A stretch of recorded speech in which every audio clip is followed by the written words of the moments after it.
أيها الذين آمنوا إذا نودي للصلاة من يوم الجمعة فاسعوا إلى ذكر الله وذروا البيع.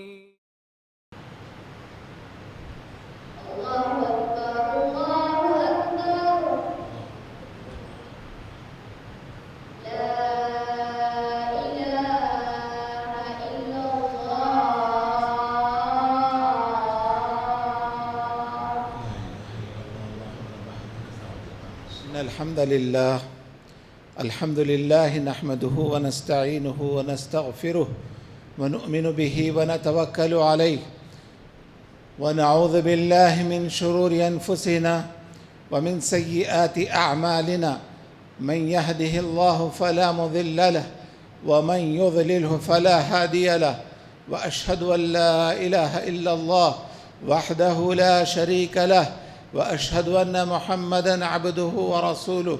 أما بعد فإن خير الحديث كتاب الله وخير الهدي هدي محمد صلى الله عليه وسلم وشر الأمور محدثاتها وكل محدثة بدعة وكل بدعة ضلالة وكل ضلالة في النار.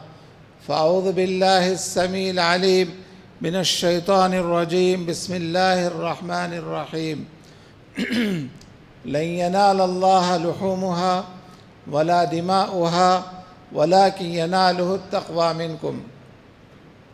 وقال تعالى في موضع آخر فصل لربك وانحر.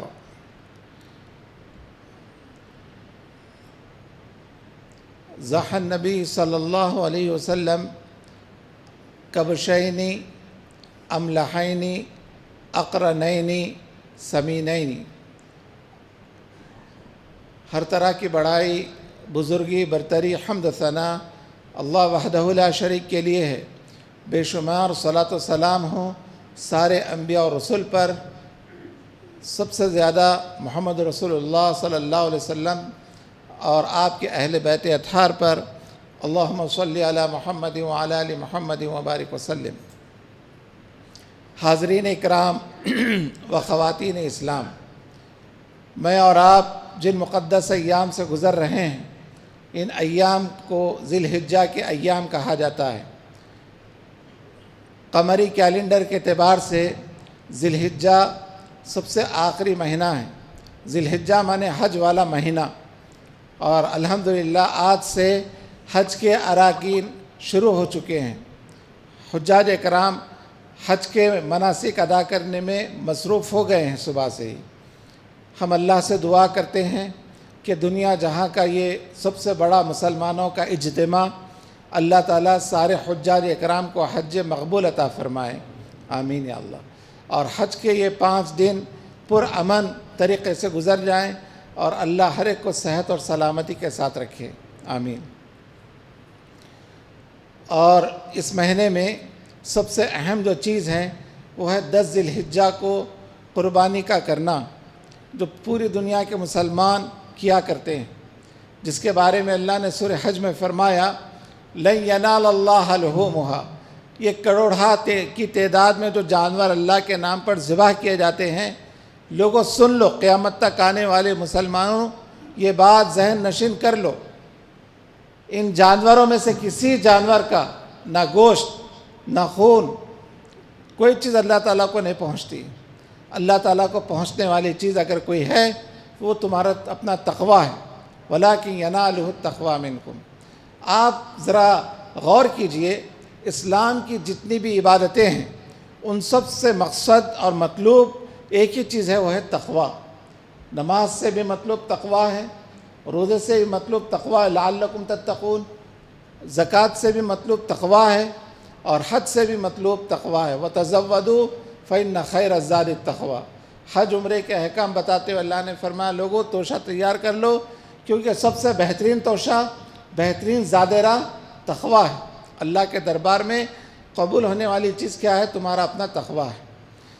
نبی کریم صلی اللہ علیہ وسلم بقرعید کے موقع پر، قربانی کے دن، ہر سال آپ مدینے میں 2 بکرے ذبح کیا کرتے تھے، جو املحینی چتکبرے ہوتے ہیں. چتکبرے یعنی خوبصورت، بہت ہی یعنی چھٹیلے، جس پر مختلف طرح کے رنگ، لال کالا سفید، اس طرح سے اس کو اردو میں کہتے ہیں چتکبرے.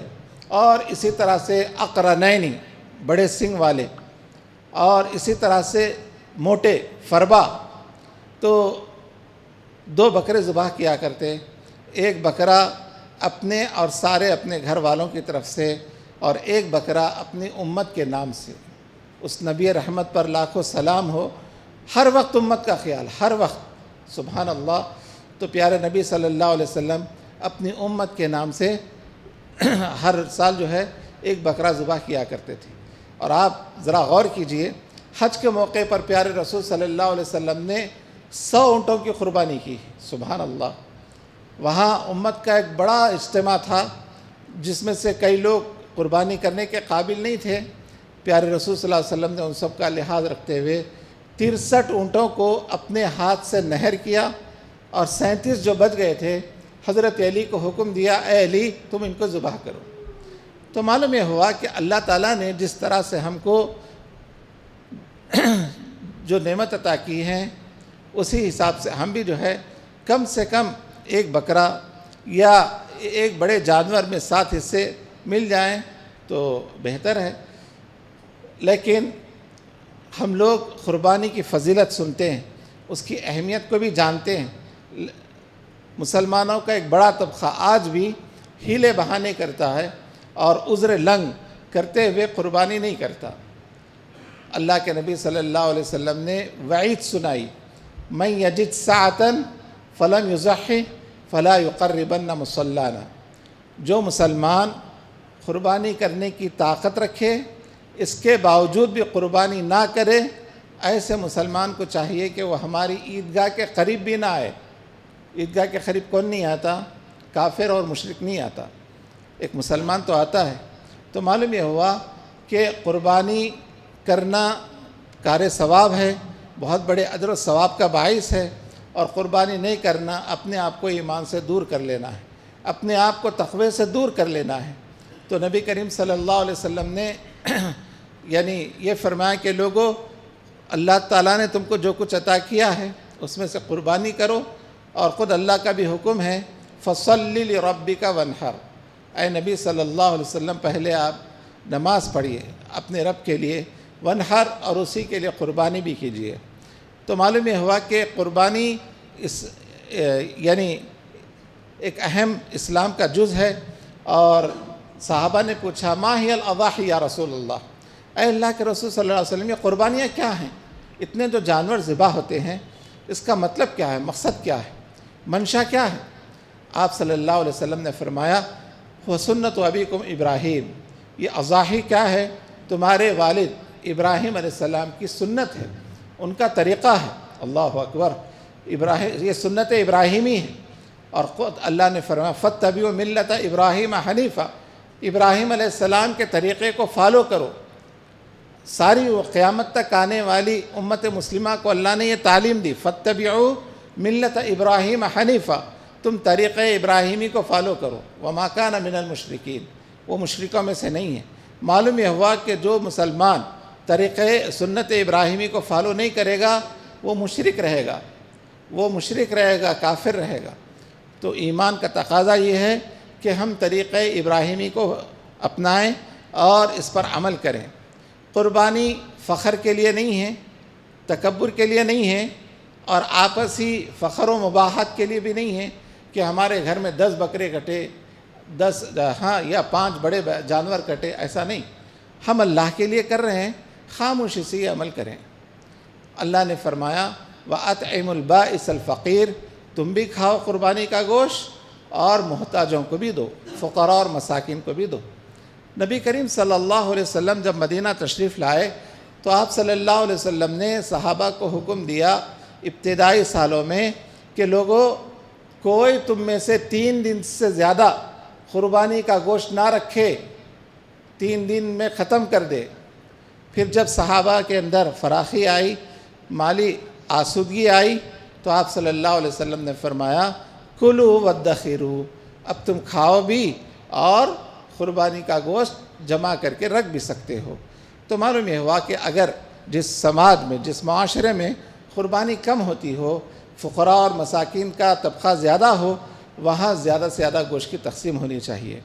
اور جہاں حالات بڑے آسودہ ہوں اور یعنی معاشی فراخی ہو اور سارے لوگ قربانی دے رہے ہوں، تو ایسی جگہ قربانی کا گوشت یعنی اسٹاک کر کے رکھا بھی جا سکتا ہے۔ لیکن آج دیکھا یہ جا رہا ہے کہ تقریباً لوگ یعنی زیادہ سے زیادہ اس کو اسٹاک کر کے رکھ دیتے ہیں۔ ایسا نہیں ہونا چاہیے، کیونکہ اللہ نے فرمایا وَأَطْعِمُوا الْبَائِسَ الْفَقِيرَ کہ تم اس گوشت کو جو ہے فقراء اور مساکین کو بھی کھلاؤ، تم بھی کھاؤ، فقراء اور مساکین کو بھی کھلاؤ۔ سبحان اللہ، اللہ کے نبی صلی اللہ علیہ وسلم نے فرمایا کہ یہ تمہارے باپ ابراہیم علیہ السلام کی سنت ہے۔ اللہ تعالیٰ نے جانور کے جسم پر جتنے بال ہیں، ہر بال کے عوض اجر و ثواب رکھا ہے۔ سبحان اللہ، کہ قربانی کرنے پر اللہ تعالیٰ بہت زیادہ اجر و ثواب دینے کا وعدہ کیے ہیں۔ سبحان اللہ، تو قربانی کرنا چاہیے، اور قربانی کے لیے عذر لنگ نہیں کرنا کہ نہیں میرے پاس طاقت نہیں ہے، میری حیثیت نہیں ہے بھائی، حالانکہ ہاتھ میں 40,000 کا فون ہے، اسمارٹ فون، لیکن کیا ہے، میری حیثیت نہیں ہے۔ اگر حیثیت نہیں رہتی تو 40,000 کا فون ہاتھ میں نہیں رہتا تھا، 400 روپے کا ہی رہتا تھا۔ لیکن ہم بیجا خواہشات پر بہت زیادہ پیسہ خرچ کرتے ہیں، شریعت کے جو احکام ہیں اس میں بہت ٹال مٹول کرتے ہیں، اور یہ سمجھتے ہم اگر قربانی میں اتنا پیسہ خرچ کر دیں گے ہمارے دولت کم ہو جائے گی، ہمارا پیسہ کم ہو جائے گا۔ استغفر اللہ، یہ سوچ ایک اچھی سوچ نہیں ہے، ایک تعمیری سوچ نہیں ہے، ایک ایمان والے کی سوچ نہیں ہے۔ حضرت ابراہیم علیہ السلام نے نعرہ دیا تھا، اور ہم کو یہی نعرے پر عمل کرنے کی تعلیم دی زندگی بھر، ان صلاتی، بے شک میری نمازیں، فرض، سنت، نفل، ساری نمازیں، ان صلاتی و نسکی، اور میری قربانیاں، و محیایا، اور میرا جینا، و مماتی، اور میرا مرنا، للہ رب العالمین، سب کا سب اللہ تعالیٰ کے لیے ہے، لا شریک لہ، جس کا کوئی شریک نہیں ہے، کوئی ساجھیدار نہیں ہے۔ اللہ اکبر، کیا ابراہیم علیہ السلام نے نعرہ لگایا تھا؟ کیا آج ہمارا نعرہ یہی ہے؟ زبان سے تو کہتے ہیں لیکن عملاً نعرہ ہے کیا ہمارا یہ؟ نہیں ہے، تو بننا چاہیے ہماری ساری دولت اللہ کے دین کے لیے ہو، اللہ کی رضامندی کے لیے، اللہ کی خوشنودی کے لیے ہو۔ اسی کا نام تقویٰ ہے، اسی کا نام تقویٰ ہے۔ ہم تقویٰ کہنے ڈھونڈتے ہیں، ارے بڑی پگڑی ہے کیا، لمبا جھبا ہے کیا، بہت زیادہ لمبی داڑھی ہے کیا؟ اللہ کے نبی صلی اللہ علیہ وسلم نے فرمایا تقوی کا مرکز دل ہے، تقوی کا مرکز دل ہے۔ التقویٰ ہا ہونا، التقویٰ ہا ہونا، التقویٰ ہا ہونا، وَيُشِيرُ إِلَىٰ صَدْرِهِ ثَلَاثًا۔ اللہ کے نبی صلی اللہ علیہ وسلم نے 3 مرتبہ اپنے دل مبارک کی طرف اشارہ کرتے فرمایا کہ لوگوں، تقوی کا محور اور مرکز دل ہے۔ التقویٰ ہا ہونا، التقویٰ ہا ہونا، التقویٰ ہا ہونا۔ تو معلوم ہوا کہ قربانی کرنا بڑے اجر و ثواب کا باعث ہے، اور نہیں کرنا بڑا گناہ بھی ہے۔ اگر کسی کے پاس پہلے دن پیسے نہ ہوں تو وہ دوسرے دن، اگر پیسے آ جائیں تو دوسرے دن کرے، اگر دوسرے دن پہ پیسے نہ ہوں، تیسرے دن آ جائے تو تیسرے دن کرے، اور صحیح روایت کے مطابق اگر چوتھے دن 13 تاریخ کی عصر تک پیسے آ جائیں قربانی کرے۔ اگر نہ ہے، بالکل خلاش ہے اور لاچار اور مجبور ہے، بس اللہ سے دعا کرے، اللہ تعالیٰ انشاءاللہ اجر عطا کرے گا۔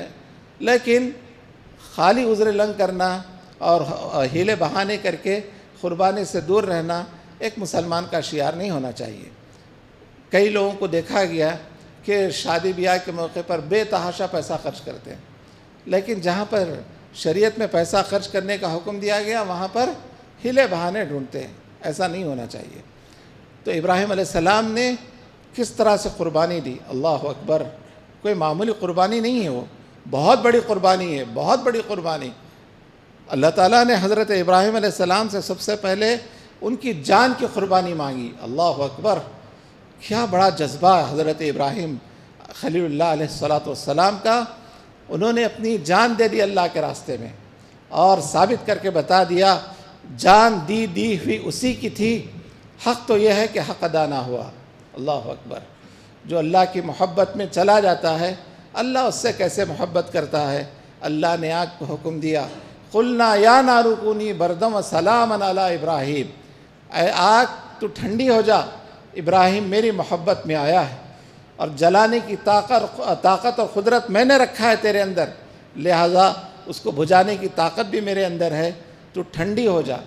اتنی زیادہ ٹھنڈی بھی نہیں کہ ابراہیم کو تکلیف ہو، سلامتی والی بن جا۔ اللہ اکبر۔ کیا جذبہ ہے قربانی کا، جان کی قربانی، یہ بڑا مشکل کام ہے، سب سے مشکل کام۔ حضرت ابراہیم علیہ السلام نے سب سے پہلے اپنی جان کی قربانی کو پیش کیا۔ اللہ اکبر۔ اس کے بعد حکم ہوا، ابراہیم تم بہت زیادہ دن رہ گئے اپنے والدین کے ساتھ اس شہر میں، اب یہ شہر چھوڑ دو، ہماری محبت میں نکل جاؤ، ایسی جگہ بواد غیر ذی زرع، یعنی بالکل پہاڑی علاقے میں چلے جاؤ۔ ابراہیم علیہ السلام اپنی بیوی کو لیے اور نکل پڑے مکے کی طرف، اور وہاں آ کر رہنے لگے۔ سبحان اللہ۔ پھر وہاں سے نکل کر اپنی دوسری بیوی حضرت سارہ کے پاس گئے فلسطین، وہاں کچھ عرصہ رہ کر پھر واپس آئے، تو دیکھا کہ سیدنا اسماعیل علیہ السلام ماشاءاللہ سے اب چلنے پھرنے کے قابل ہو گئے ہیں۔ سبحان اللہ۔